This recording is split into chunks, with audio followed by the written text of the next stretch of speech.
Meu Senhor e meu Pai, envia teu Santo Espírito para que eu compreenda e acolha a tua santa palavra. Que eu te conheça e te faça conhecer. Te amo e te faça amar. Te sirvo e te faça servir. Te louvo e te faça louvar por todas as criaturas. Faz, ó Pai, que pela leitura da palavra os pecadores se convertam, os justos perseverem na graça e todos consigamos a vida eterna. Amém. Quando rezamos, falamos com Deus. Quando lemos a Sagrada Escritura, Deus fala conosco. São Jerônimo. Sabedoria, capítulo 1. Amai a justiça. Vós que governas a terra, tende para com o Senhor sentimentos perfeitos e procurai-o na simplicidade do coração. Porque ele é encontrado pelos que não o tentam, e se revela aos que não lhe recusam sua confiança. Com efeito, os pensamentos tortuosos afastam de Deus, e o seu poder, posto à prova, triunfa dos insensatos. A sabedoria não entrará na alma perversa, nem habitará no corpo sujeito ao pecado. O Espírito Santo, educador das almas, fugirá da perfídia, se afastará dos pensamentos sensatos, e a iniquidade que sobrevém o repelirá.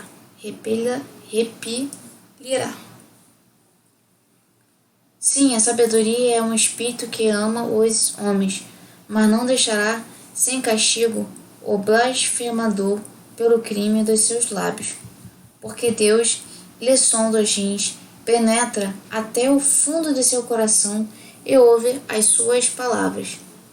Com efeito, o Espírito do Senhor enche o universo, e ele que tem unidas todas as coisas ouve toda a voz.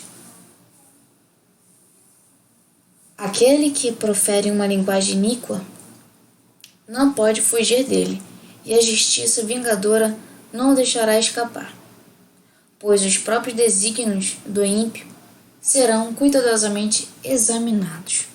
O som de suas palavras chegará até o Senhor, que lhe imporá o castigo pelos seus pecados. É com efeito um ouvido cioso que tudo ouve, nem a menor murmuração lhe passa despercebida. Acautelai-vos, pois de queixar-vos inutilmente. Evitai que vossa língua se entregue à crítica, porque até mesmo uma palavra secreta não ficará sem castigo. E a boca que acusa com injustiça arrasta a alma à morte. Não procures a morte por uma vida desgregada. Não sejais o próprio artífice de vossa perda. Deus não é o autor da morte. A perdição dos vivos não lhe dá alegria alguma. Ele criou tudo para a existência, e as criaturas do mundo devem cooperar para a salvação. Nelas, nenhum princípio é funesto, e a morte não é a rainha da terra, porque a justiça é imortal, mas a morte os ímpios a chamam com um gesto e a voz. Querendo a amiga, consomem seus de desejo, e fazem aliança com ela. De fato, eles merecem ser sua presa. Sabedoria, capítulo 2. Dizem, com efeito, nos seus falsos raciocínios: curta é a nossa vida e cheia de tristezas. Para a morte não há remédio algum. Não há notícia de alguém que tenha voltado da região dos mortos. Um belo dia nascemos, e depois disso seremos como se jamais tivéssemos sido. É fumaça a respiração de nossos narizes, e nosso pensamento uma centelha que salta do bater do nosso coração. Extinta ela, nosso corpo se tornará pó, e o nosso espírito se dissipará como um vapor inconsistente. Com o tempo, nosso nome cairá no esquecimento, e ninguém se lembrará de nossas obras. Nossa vida passará como os traços de uma nuvem. Ela desvanecerá como uma névoa que os raios do sol expulsam e que seu calor dissipa. A passagem de uma sombra, eis a nossa vida. Em nenhum início é possível, uma vez chegado ao fim, porque o selo lhe é aposto e ninguém volta. Vinde, portanto, aproveitemo-nos das boas coisas que existem. Vivamente gozemos das criaturas durante nossa juventude. Inebriemo-nos de vinhos preciosos e de perfumes, e não deixemos passar a flor da primavera. Coroemo-nos de botões de rosas antes que eles murchem. Ninguém de nós falte a nossa orgia. Em toda parte deixemos sinais de nossa alegria, porque esta é a nossa parte, esta é a nossa sorte. Tiranizemos o justo na sua pobreza. Não poupemos a viúva, e não tenhamos consideração com os cabelos brancos do ancião. Que a nossa força seja o critério do direito, porque o fraco, em verdade, não serve para nada. Cerquemos o justo, porque ele nos incomoda. É contrário às nossas ações. Ele nos censura por violar a lei e nos acusa de contrariar a nossa educação. Ele se gaba de conhecer a Deus e se chama de si mesmo filho do Senhor. Sua existência é uma censura a nossas ideias. Basta sua vista para nos importunar. Sua vida, com efeito, não se parece com as outras, e os seus caminhos são muito diferentes.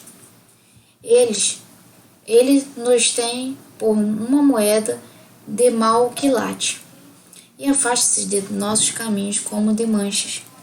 Julga feliz a morte do justo, e gloria-se de ter Deus por Pai. Vejamos, pois, se suas palavras são verdadeiras, e experimentemos o que acontecerá quando da sua morte, porque se o justo é filho de Deus, Deus o defenderá e o tirará das mãos de seus adversários. Provemo-lo por ultrajes e torturas a fim de conhecer a sua doçura e estarmos cientes de sua paciência. Condenemo-lo a uma morte infame, porque conforme ele Deus deve intervir. Eis o que pensam, mas enganam-se. Sua malícia os cega. Eles desconhecem os segredos de Deus. Não esperam que a santidade seja recompensada e não acreditam na glorificação das almas puras. Ora, Deus criou o homem para a imortalidade e o fez à imagem de sua própria natureza. É por inveja do demônio que a morte entrou no mundo, e os que pertencem ao demônio a provarão.